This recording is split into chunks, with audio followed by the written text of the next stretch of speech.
மைசூருக்கு ஒரு மன்னர் வந்தார். அவர் தனது மக்கள் மீது மிகுந்த அன்பும் கருணையும் கொண்டவர். அவர் ஒரு முறை காட்டில் வேட்டையாடச் சென்றார். வழியில் ஒரு வயதான விறகு வெட்டி தலையில் விறகு சுமந்து வந்தார். விறகு வெட்டியை பார்த்ததும் தனது வயதான காலத்தில் இப்படி அவதிப்படுவதைக் கண்டு மன்னர் வருத்தப்பட்டார். பின்னர் விறகு வெட்டியை பார்த்து, ஐயா, உங்களுக்கு குழந்தைகள் இல்லையா? இந்த வயதிலும் நீங்கள் இன்னும் கடினமாக உழைக்கிறீர்களா என்று கேட்டார். அவர் ராஜாவை பார்த்து, ஓ ராஜா, எனக்கு குழந்தைகள் உள்ளனர். ஆனால் அவர்கள் இப்போது என்னுடன் இல்லை. அவர்கள் தங்கள் மனைவிகளின் வார்த்தைகளை கேட்டு எங்களிடமிருந்து பிரிந்து வாழ்கிறார்கள். இப்போது என் மனைவியும் நானும் மட்டுமே வீட்டில் இருக்கிறோம். எனவே நான் இப்படி கஷ்டப்படுவது அவசியமாகிவிட்டது என்று அவர் கூறினார். இதை கேட்டதும் மன்னர் விறகு வெட்டியின் துன்பத்தை போக்க தனது நாட்டிலிருந்து சந்தனக்காட்டின் ஒரு பகுதியை அவருக்கு பரிசாக கொடுத்தார்.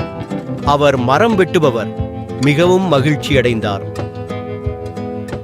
ராஜா தனது சந்தனக்காட்டை மரம் வெட்டுபவருக்கு நன்கொடையாக வழங்கியதில் மிகவும் மகிழ்ச்சி அடைந்தார். ஏனென்றால் வயதானவராக இருந்ததால் அவர் சந்தன மரங்களை வெட்டி விற்பார்.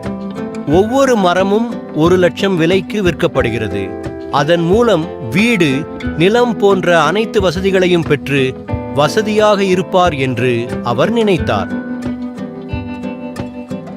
பல ஆண்டுகள் கடந்துவிட்டன. ராஜா வழக்கம் போல் வேட்டையாடச் சென்றபோது ஒரு பணக்காரர் தனக்கு முன்னால் வருவதைக் கண்டார். மக்கள் அனைவரும் அவருக்கு மரியாதை செலுத்தினர். அந்த மனிதனை தனது அரண்மனைக்கு அழைத்து வர ராஜா காவலர்களை அனுப்பினார். அந்த மனிதனும் ராஜாவின் கட்டளைக்கு கீழ்ப்படிந்து மிகுந்த மகிழ்ச்சியுடன் ராஜா முன் நின்றான். ராஜா அந்த மனிதனை பார்த்து, ஐயா, நீங்கள் யார்? இந்த நாட்டு மக்கள் ஏன் உங்களுக்கு இவ்வளவு மரியாதை செலுத்துகிறார்கள் என்று கேட்டார். உடனடியாக அந்த மனிதன் ராஜாவை பார்த்து, ராஜா, என்னை நினைவில் கொள்ளவில்லையா? பல வருடங்களுக்கு முன்பு விறகு வெட்டியவன் நான் தான். நீங்கள் பல வருடங்களுக்கு முன்பு சந்தித்தீர்கள். நான் வறுமையில் தவிப்பதை பார்த்து எனக்கு சந்தனக்காட்டை பரிசாக கொடுத்தீர்கள். நான் அந்த மரங்களை வெட்டி நல்ல விலைக்கு விற்று மிகவும் பணக்காரனானேன். ராஜா மிகவும் மகிழ்ச்சியடைந்தார். பின்னர் அவர் அந்த மனிதரை பார்த்து, மக்கள் உங்களை இவ்வளவு மதிக்க காரணம் என்ன என்று கேட்டார்.